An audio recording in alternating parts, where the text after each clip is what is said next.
Hello, Good Moose and the Who's. Oh, we are so back. That's right, my friend. All right. Yes, we're back. What's up, guys? Welcome back to the show. It's been a hot minute. Yo, my Wi-Fi is really bad right now. Go figure, right?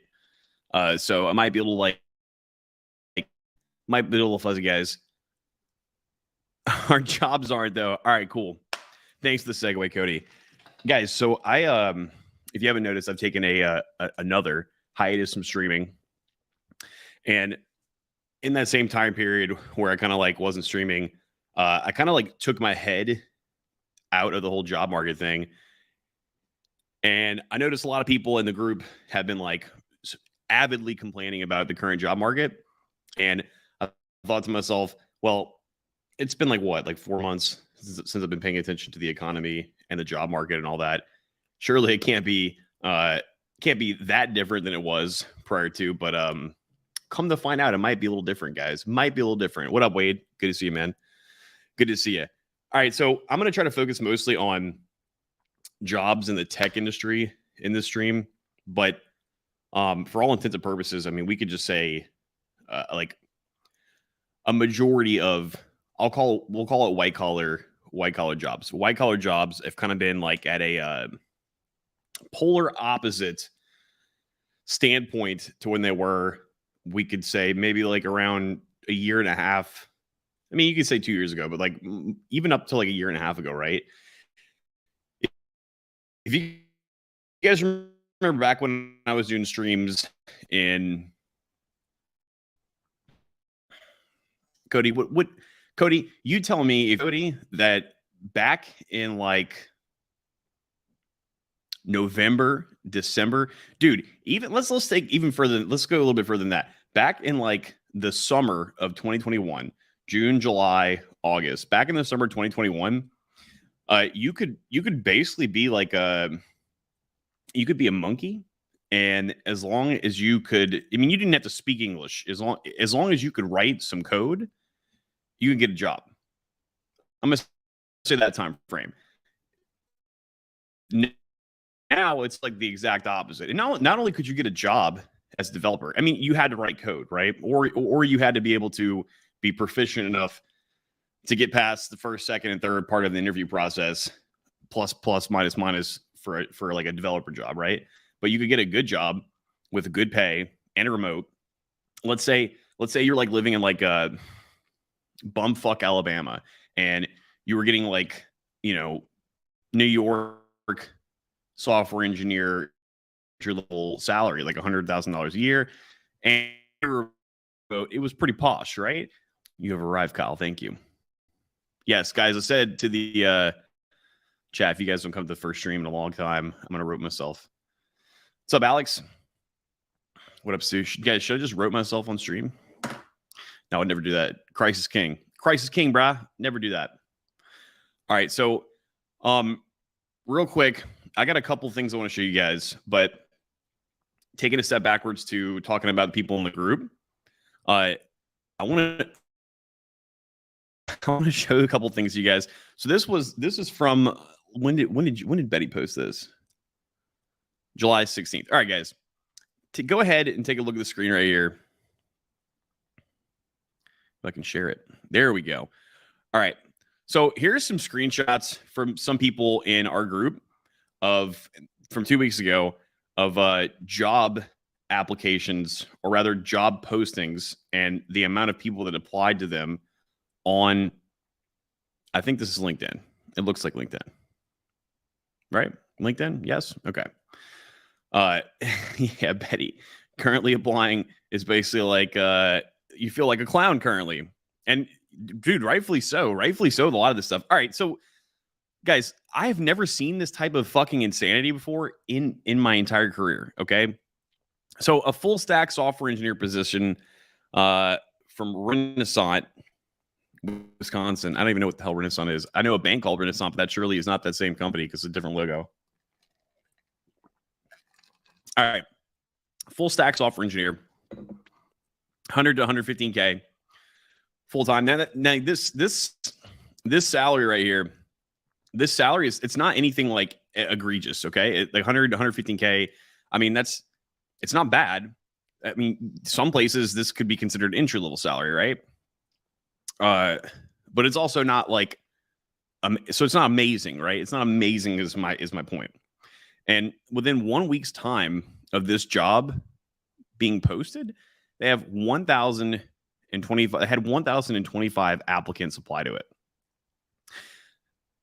Until people in developer direction started posting this stuff, these screenshots in the group, guys, I swear on my life, unless I just wasn't paying attention, I have never seen a single software engineer position being applied to, or a software engineer position on LinkedIn that was open have more than like 100 applicants. And then the ones that did have like 100 plus were like LinkedIn itself, Facebook, Google, maybe some kind of like cool company, not like Renaissance unknown company number 2, right? That's pretty crazy, right? But this is just one of them, all right? Just wait. Just wait more. Anna V says, extremely rare for an unknown company. Yeah, I would say so. I would definitely say so. All right, let's get to this next one over here. Okay, is this the same? Wait, no, it's not. Okay.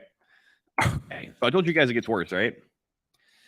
Now, here's one for a junior software engineer job. And okay, I can make the argument. You can make the argument that, okay, because it's a junior, it's going to have more people applying to it. Yeah, sure.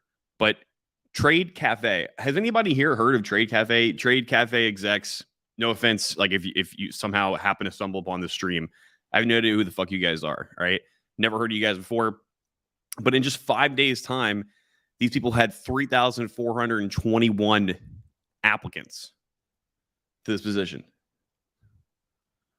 I mean, is it because it's remote?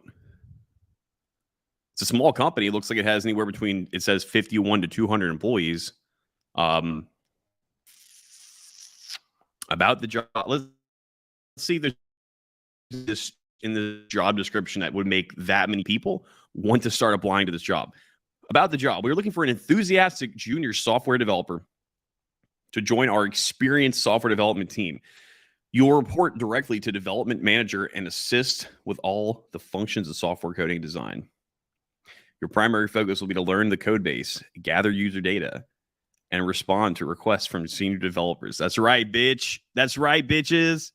To ensure success as a junior software developer, you should have a good working knowledge of basic programming languages, the ability to learn new tech. Okay, so this is nothing like you're not getting a Ferrari when you sign up to work here, right? So I don't. This is nuts, guys. To me, please correct me if someone in the chat, or if you're watching this on the replay, if you've seen in like good economic times, this many applicants to like a regular vanilla junior position, even if it's not even for like software engineering or just tech in general, please let me know within a 5-day time period. Not me. All right. Let's go to another one over here. All right. So this is a front end JavaScript developer position that's remote.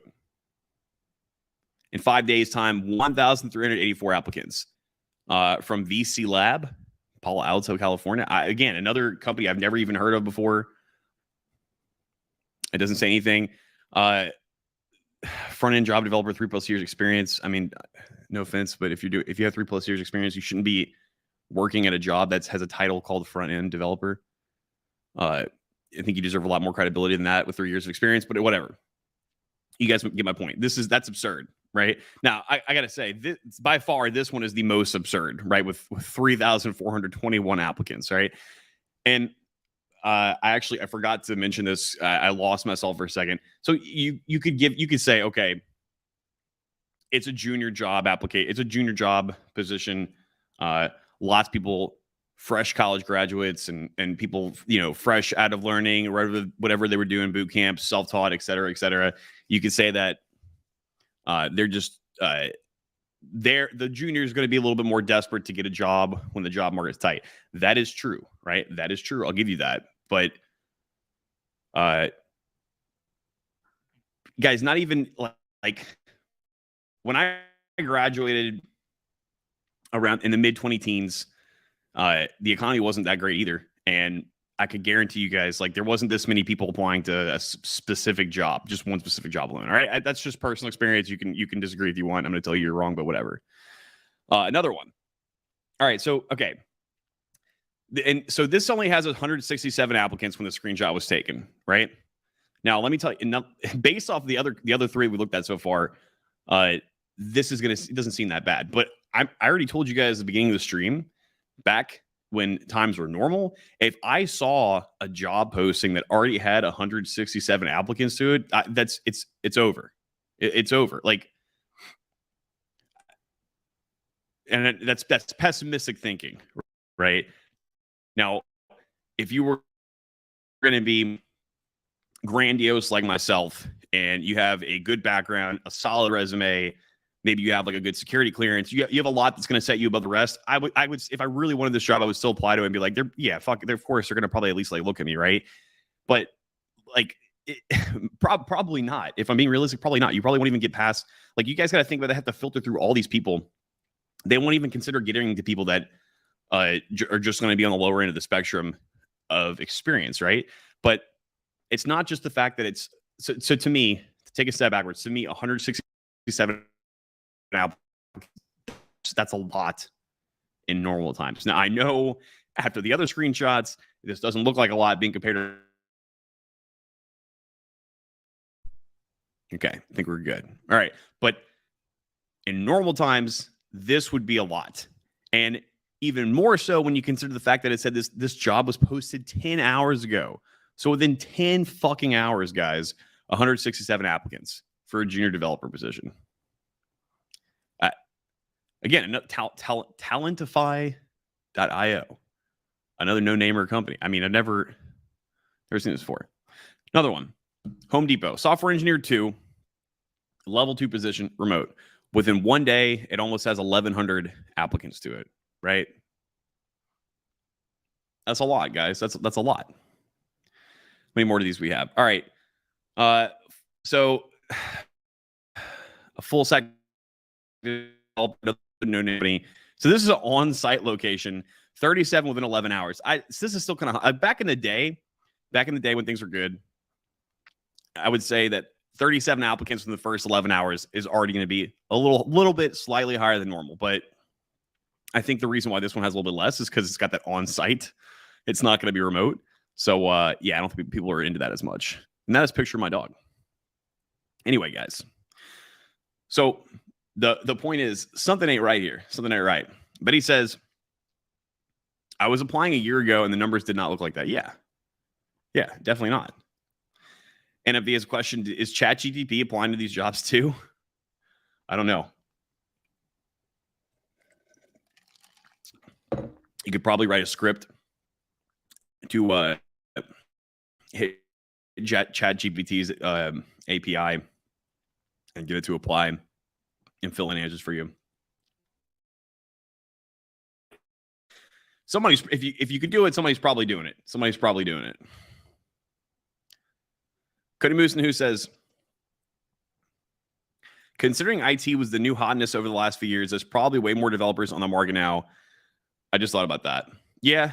I mean, and the more we have been progressing in the last couple of years, the more stuff's getting digitized. The more like job positions are getting digitized. I mean, you guys got to think about it. Almost anybody that does some kind of like white collar work, you need a computer. You absolutely need a computer to do something. But I mean, I think there's a lot of reasons why this is the way it is, right, Cody? It's not just that, but that's a good point too. We're gonna get into it. Abolasu says maybe it's algo applying. Maybe, man, maybe. So I'm gonna go on a limb here and say first and foremost that I think this has to do. I think there's a lot of reasons why this is going on, but I think first and foremost, probably the main reason is the economy, right? Let me take you guys on another trip over here and share some more info with y'all. All right, so this is called TechCrunch.com, and they have charted out over here a little like I wonder why these are colored. Like what? Oh, okay, the companies: Alphabet, Amazon. Okay, so these are all the layoffs for 2023 so far. And again, guys, this is just tech jobs, tech layoffs. All right.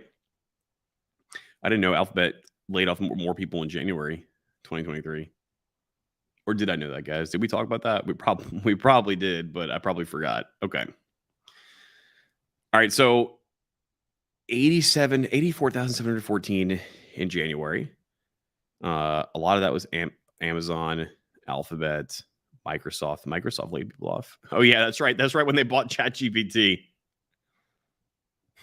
Fucking assholes. Salesforce. PayPal?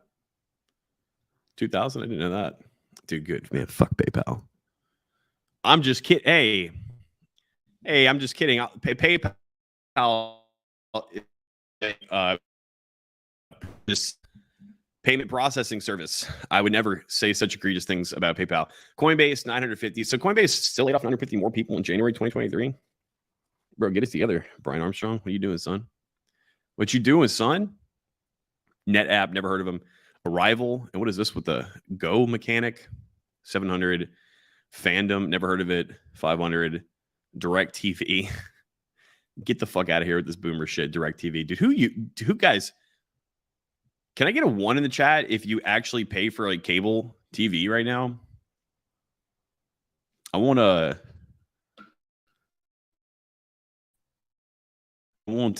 make fun of you, but I just want to know because I don't think anybody really probably pays for cable TV. And I'm expecting to see like 0 1 in the chat. Kyle W says PayPal working with YouTube take down the stream. Oh yeah, that's what they're doing, dude. Is it getting glitchy now?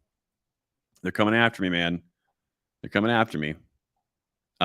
Citizen, Sophos, Waymo, ShareChat, never heard of it. Never heard of any of those. Vimeo, heard of that. Carta, Swiggy, never heard of it. And then and then 27,100 not covered by TC. So I guess it's probably like not larger companies. Sorry. So we got a lot of these are in February too, not covered by TC, but that's just also the number of layoffs. Okay. Green Labs, Twitter laid off 200 employees in February. Okay. Twilio, Yahoo, Zoom. That's a Dell, Rivian. Get out of here. One of your parents have DirecTV. You don't. Well, but not used to. You don't. Spark 55 in the house says hi. What is up? Yeah, a little choppy. Yeah, my if people watching the replay, it's probably gonna be all like pixelated as hell. Yeah, your parents have it too. And my parents did have it, bro. But I think my dad just canceled the cable like a couple months ago, and I was like, dude, good. You don't even watch it. -1. I worked for DirecTV. Wasn't paying for it back then either. Good. Oh, I'm glad to see that you weren't affected by the DirecTV layoffs over here. That is good. Good for you. You have survived. What's your outlook on dev jobs? Is exactly what we're talking about right now. It was you Spark 55. You want to after the stream's over, you probably want to go back and watch like the first like 15 minutes ish, because I show some job postings that people in the group have posted in our group chat, and it's a little the ratio of time to which the job posting was opened to the amount of applicants applied to the job posting is astronomical, in my opinion. All right, the March we had Disney. I mean, is that considered tech? I mean, I guess maybe they lay people off in the tech. I guess they had layoffs in Disney for the tech positions. I mean, actually, I know somebody who worked for Disney, who's a developer for Disney. I think he got fired, not laid off. I don't know. Somebody ask him. You guys know what I'm talking about. He was being. I don't think it was because of Microsoft 500. Accenture. Why does this sound familiar? Is this some kind of like what company is this Accenture, guys? Is this some kind of like payment payroll software or something like that? Bulls says they're CGI artists. Maybe, yeah, maybe. Kyle says those diverse positions aren't going to fire themselves. Gotta code them shaders and motion graphics for the Muse. Yeah, Kyle, I know it's software, but like what type of, okay, how do you spell this? A-C-C-E-N-T-U-R-E. Hold on. A-C-C-E-N-T-U-R-E. Okay. Yo, they're located in Miami. Embrace power of creating 360. Hold on, guys. I'm not going to share the screen because I got the other screen pulled up, but I'm just reading this real quick. Reinvent what your business could be. Let there be change. Cybersecurity, data boosting. We're investing $3 billion AI to accelerate clients' reinvention. Okay. I have no idea what they're. Guys, I hate. I wish I should be sharing this right now. I hate when you go to a company's website and it's like you can tell they're a clearly funded company.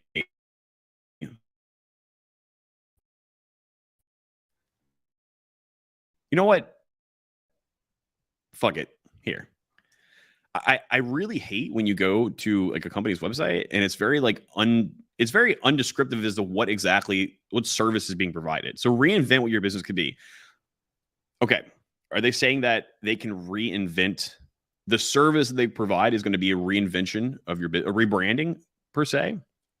Okay. By what means are you going to give a new name to the company? Are you going to give a new slogan? Are you going to change I mean, I don't know what they're doing, but it just says that they have AI, guys. They have fucking AI. Look at that. They invested $3 billion in AI. So AI can reinvent your company for you. Cybersecurity, boosting confidence, claim how to build a unified travel experience. See, like, what the fuck is going on here? Okay, services, business application services, artificial intelligence, business strategy, data and analytics, finance consulting, metaverse, sustainability. Dude, guys, no wonder these fucks laid off so many people. Man, I thought, and I used to think doing Guava as like basic web development and Web3 was like, oh, that's too much different things. But like, what the fuck is this? Application services, business strategy, data analytics, finance consulting, metaverse. You just throw the metaverse in there. Sustainability, artificial intelligence. Hey guys, so we got metaverse, we got sustainability, we got AI, change management, digital commerce, infrastructure, operating models, technology consulting, automation, cloud, digital engineering and manufacturing, marketing, security, technology, innovation, business process outsourcing, customer experience, enterprise platforms, man. Dude, what the fuck? What am I looking at? Thank you, Anna. Accenture is a consulting company like Sapir, Capgemini. Okay. All right. Yeah, it's right by the Blue Lagoon, Kyle. It's right by the Blue Lagoon. They're service providers for literally every major company on the planet. I know it's a big name. I've heard of them before, but the way that it's consulting. It's consulting. We have people that can consult you for anything and everything, and we're going to use AI and metaverse to do it. Can they digitalize our toilets? Yes. They provide all preliminary dev-related services that your company will ever need. I will not be using them. Red team, blue team, latest bidets. Okay. Great idea. All right. Well, it seems like they didn't do too good because back to our comprehensive tech layoff charts over here. It seems like they were not having they were having a bad time. 19,000 layoffs in March. For the largest majority of the layoffs in the month of March of this year. Indeed. Okay, so this right here. Indeed laid off, 2,200 employees. I don't know the total size of Indeed as a company. I'm sure it's probably like a lot more than 2,200, right? What does Indeed do? What is the service that Indeed provides? Okay. I'll do that.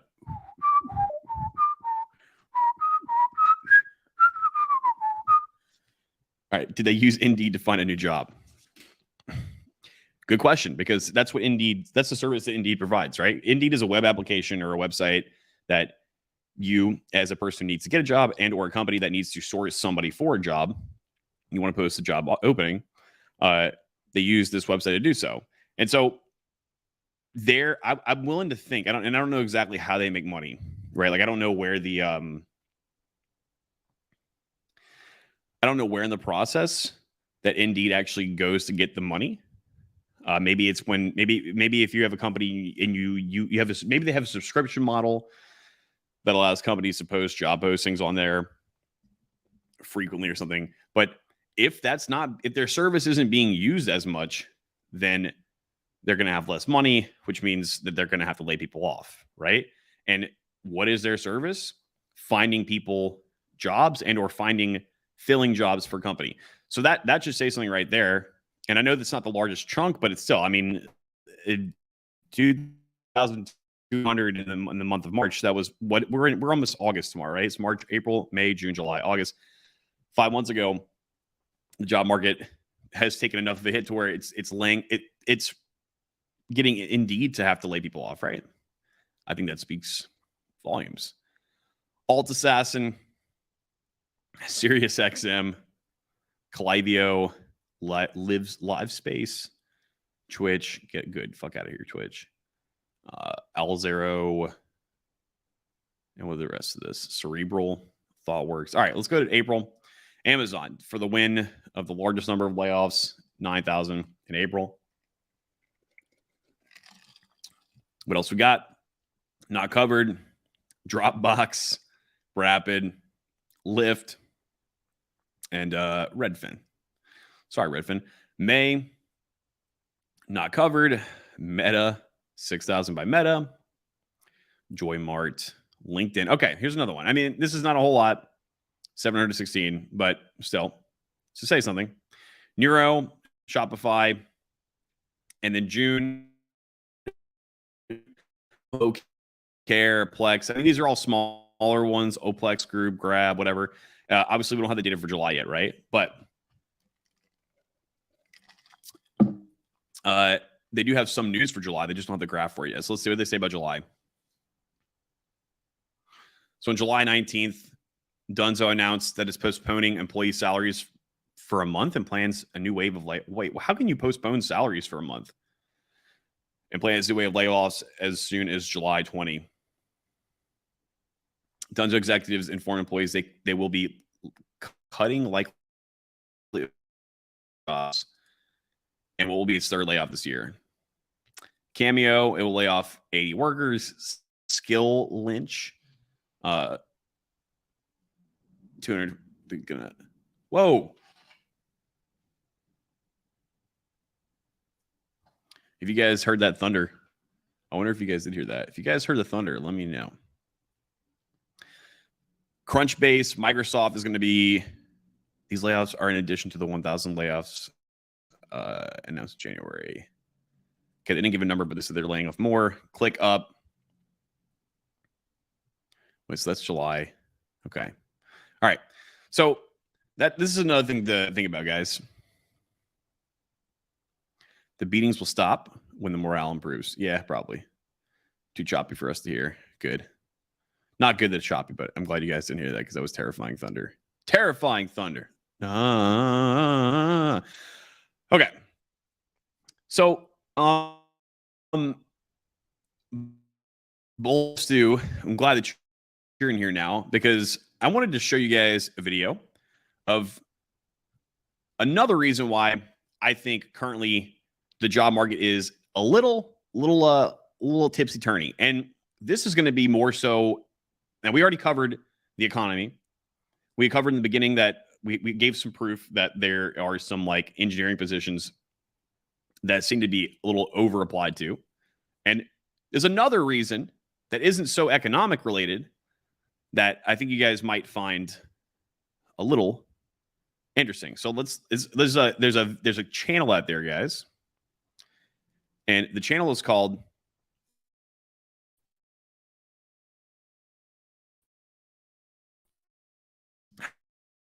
Money Works, all right? Stop me if you've heard this before. An entry-level job paying $8 an hour benefits and want you to have at least 3 years experience in a similar role and preferably a master's degree. Why the fuck are entry-level jobs not entry-level anymore? The latest jobs report found widespread hiring. One man's quest to find a job is raising questions about the labor shortage right now. He says he applied to more than 60 entry-level positions. Particularly strong in hospitality, leisure, and healthcare. We have created more jobs in 2 years than any presidential term. Searching for a job is a difficult and time-consuming task. Most Americans do not have enough savings to survive for more than 2 weeks without going into debt, which means it is also stressful. No matter how efficient the hiring process is made, you are never going to have fun looking for a job, and nothing can change that. But the corporate world has introduced a lot of obstacles that make the job of finding a job as painful as possible. Filling out online forms for information already on your resume, going through multiple rounds of interviews, and getting ghosted by hiring managers for hundreds of positions is enough to drive anybody mad. Responded to me. 4 of those went on to a phone call after an email exchange, and then 1 of those turned into an interview. 0 of them turned into a job that was actually desperate for help. It's also simply bad business. Attracting the right talent is vital for business success. If businesses make their application process too difficult, they are going to filter out everybody but the most desperate candidates, which are rare. Companies that ask for multiple years of experience from applicants applying for entry-level jobs, advantageous for the business to get an employee with years of experience that they can pay like a fresh graduate. But company management frequently overlooks the reason that these applicants are looking for entry-level jobs in a field they have been working in for years, and it's that they are not that good at their job and they need to keep moving companies before their poor performance catches up with them. A recent study conducted by Portland State University and published by the Harvard Business Review found that overqualified candidates did not outperform the control group and that paying significantly under market rates for talent will cost most businesses. Okay, I think that's something to note. Like, they're saying that the overqualified candidates statistically aren't outdoing the recent graduates. I would say that if you're a young, like hungry 21-year-old and you just graduated, and you're probably going to be starved of money. Number one, you're going to be starving for money. Oh God, please, please, please, God, give me the money, God, please. And you probably want to, especially if you're a dude, you're probably like really hungry to like level up and do good. You want to prove yourself, right? But not all these companies out there are thinking like that right now, right? Just wanted to point that out, guys. More in other areas. Bloated hiring processes are also expensive. Sponsored job postings on sites like Indeed, LinkedIn, and Glassdoor can cost hundreds of dollars per day, easily more than the successful applicant will be paid once they're on board.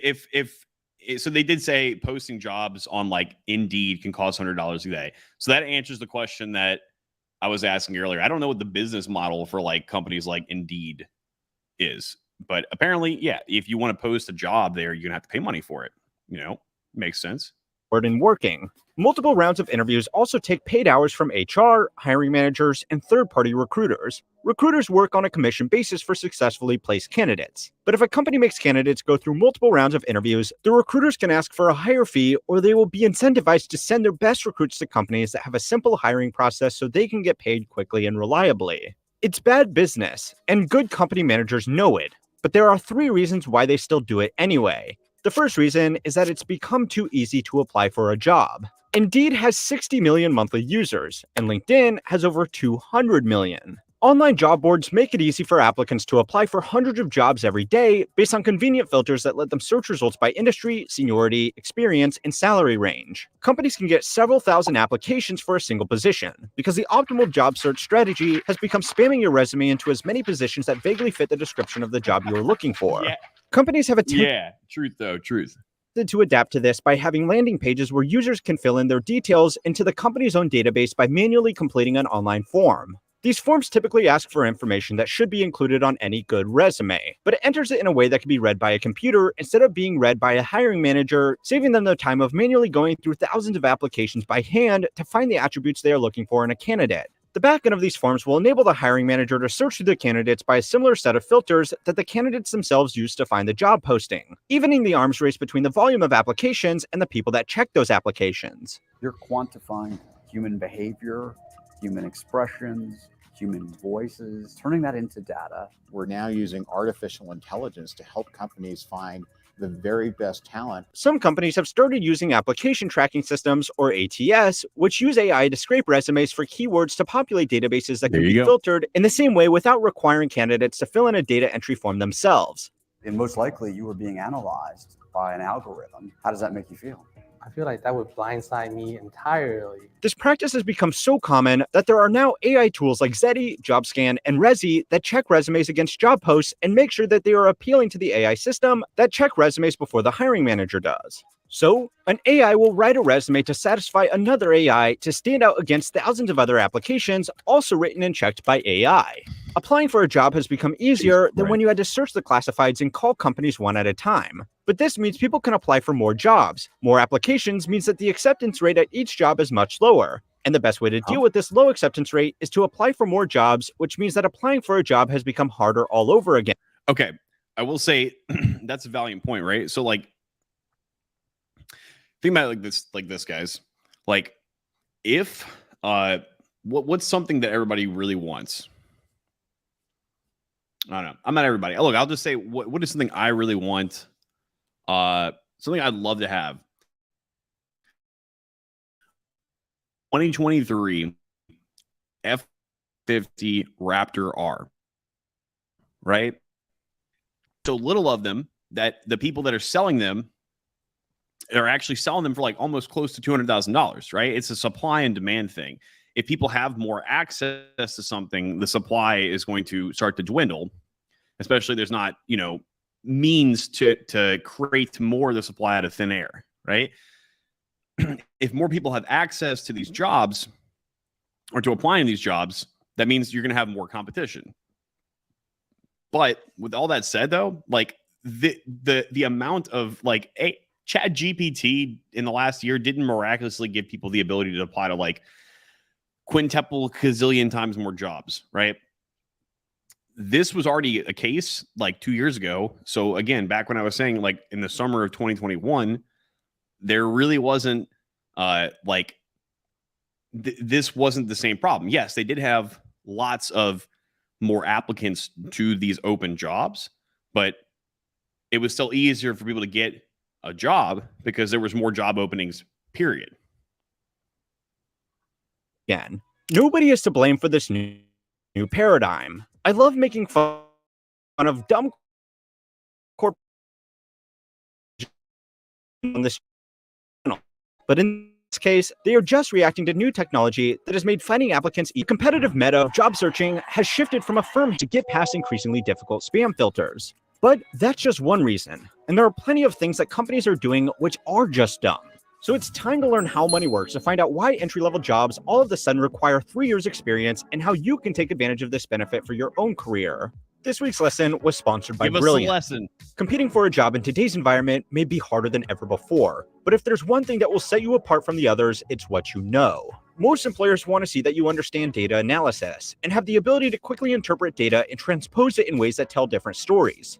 Fortunately, Brilliant has you covered. Their course on data analysis can help you prepare for your next gig so that you can stand out from the other applicants. Whether or not it's an item on your resume or useful for a case study for landing the job, Brilliant is here to help.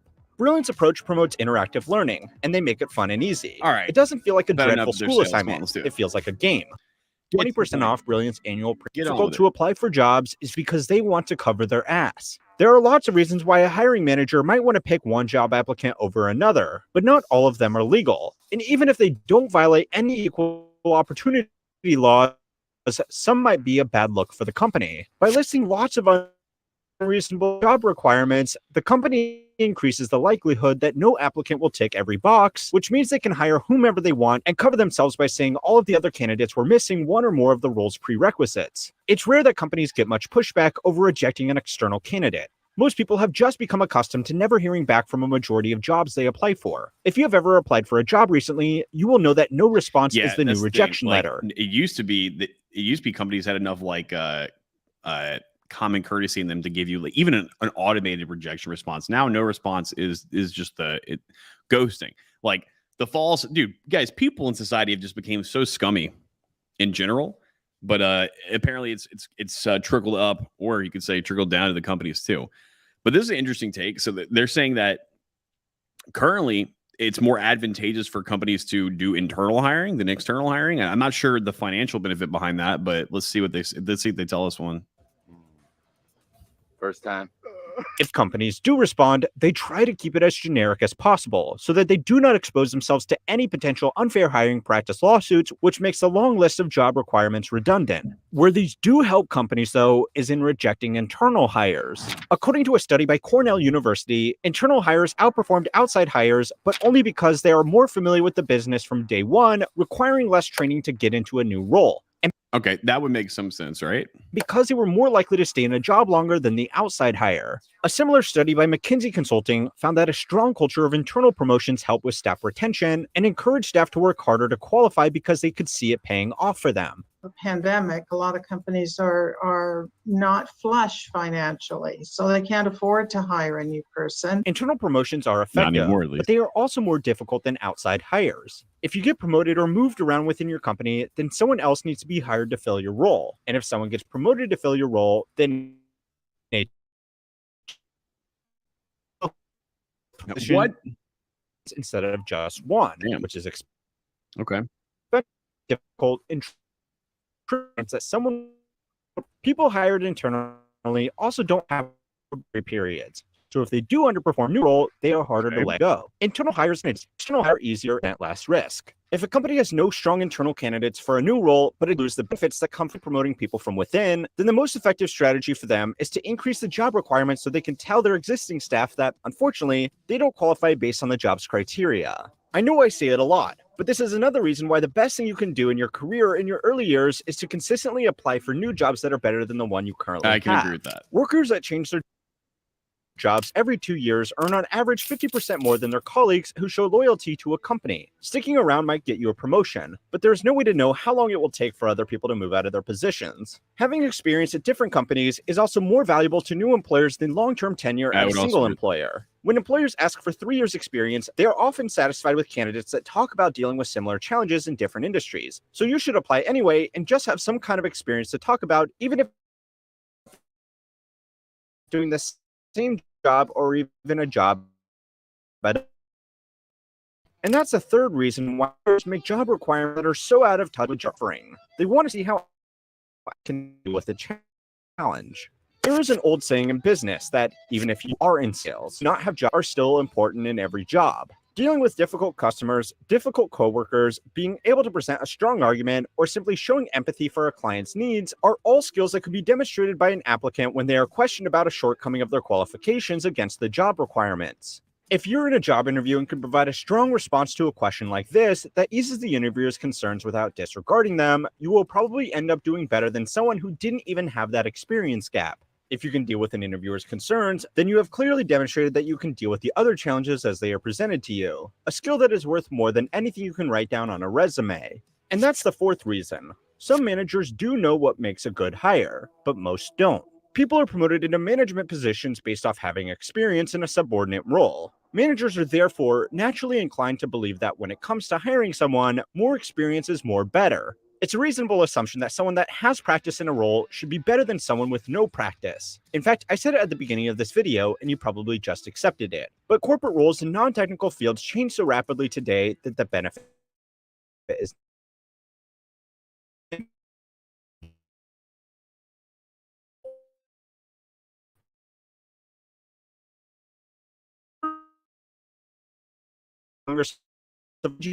no strong.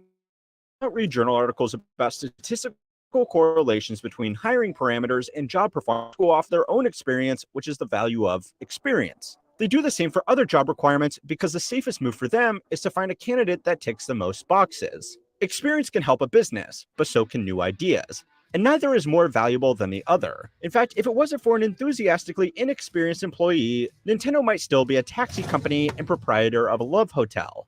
I'm not kidding. Go and watch my video over on how history works to learn about the really weird 130-year history of Nintendo. And remember, if you want to get these videos a day early and read high-quality articles that will never be made into videos, go and subscribe to my newsletter, Compounded Daily, to keep on learning how money works.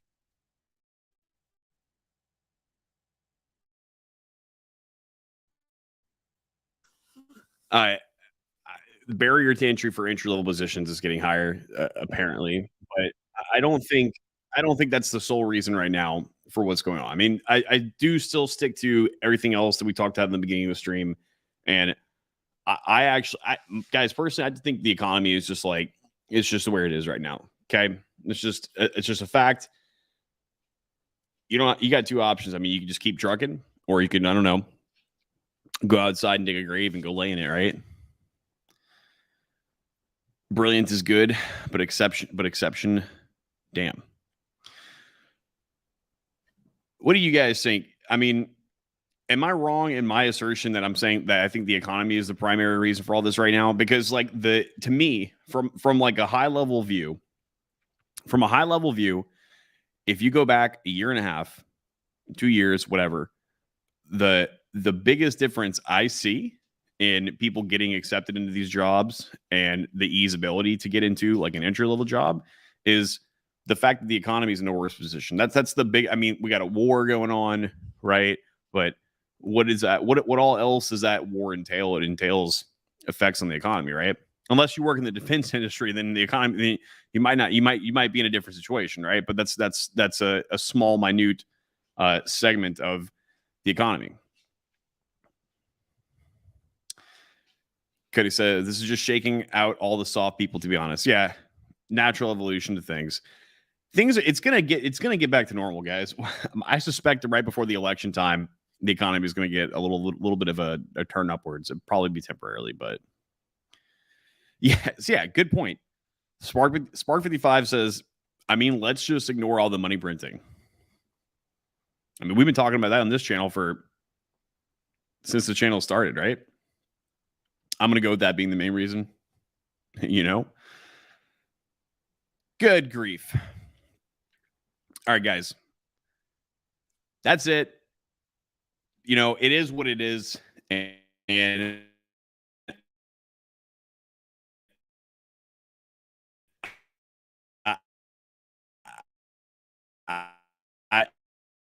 I just think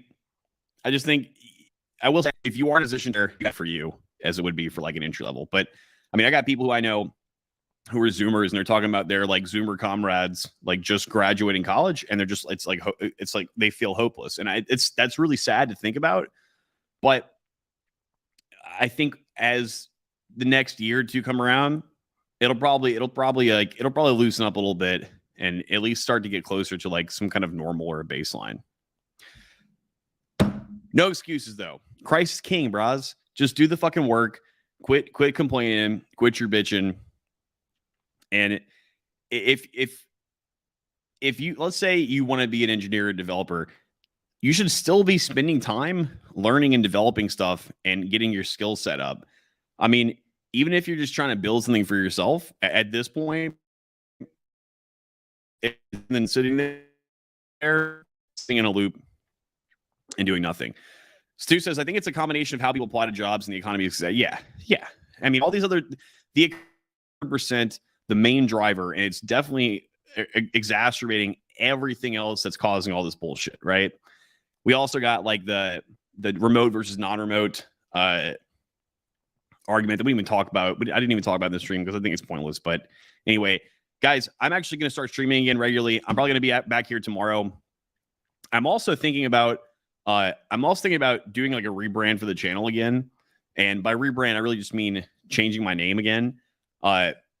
Because I kind of want to go back more towards ELP. Forget about DRE. It's all still ELP, but pretty much just like a name change. That's it. And I ideally, like it was back in the day, I can stream about things other than just like current topic. We're still going to stream about software and tech for sure, because that's what we do.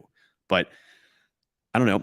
I might take you guys on a stream. Might go on a jet ski. Guys, I got a jet ski. You guys want to see it?